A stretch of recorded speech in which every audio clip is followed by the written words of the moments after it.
Hi guys, since my Advent scrap along starts tomorrow, I just wanted to show you in more detail the way that I make my half square triangles. So if you can see, I've got two 6-inch squares sewn together. I've sewn a 1/4-inch seam all the way around the outside.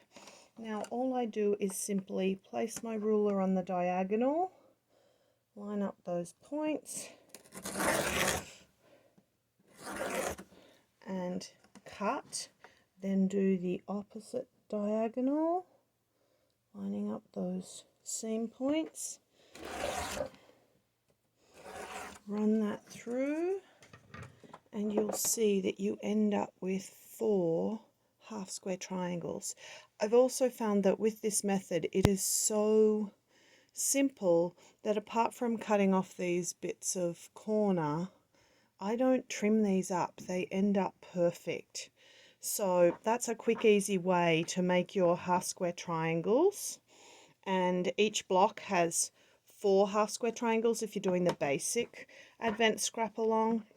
If you're doing the supersized version, you'll need a larger one. So I really recommend, if you're going to sew along with this, that you print a couple of pages of the pattern document that's coming out tomorrow. So the first one is the Advent half square triangle sampler size recording. So I'm starting with 6-inch squares. So I've written that here. So the next thing to do is measure. Once I press these open, I would measure what size my half square triangle turns out and write it here. And that would be the same as if there's an unpieced square in any of the blocks, then it would be the same size as the resulting half square triangle. So you've figured that out.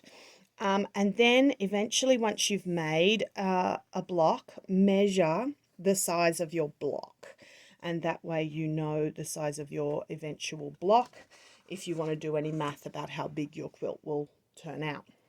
So if you are doing the large quadrant version, I would suggest you print one of the pages with that large quadrant example on it, because then you can find which blocks. There are actually only 18 blocks in this sampler, and so for some of them you'll make 2 blocks to create this sampler. So for example, this block uses the same unit as this block.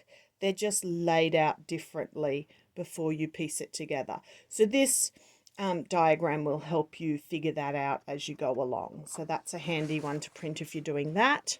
And this is a good one to print if you're doing the smaller version of the sampler. It's page 71. That'll come out later in the quilt along, but you'll be able to print it when it does. And it shows you the 25 versions of the block.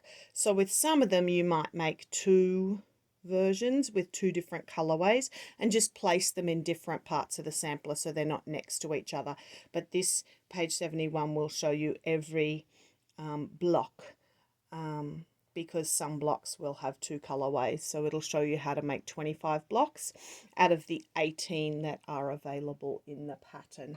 So I hope that helps you guys. If you're interested in sewing along, it starts tomorrow. It's free. Feel free to join the fun.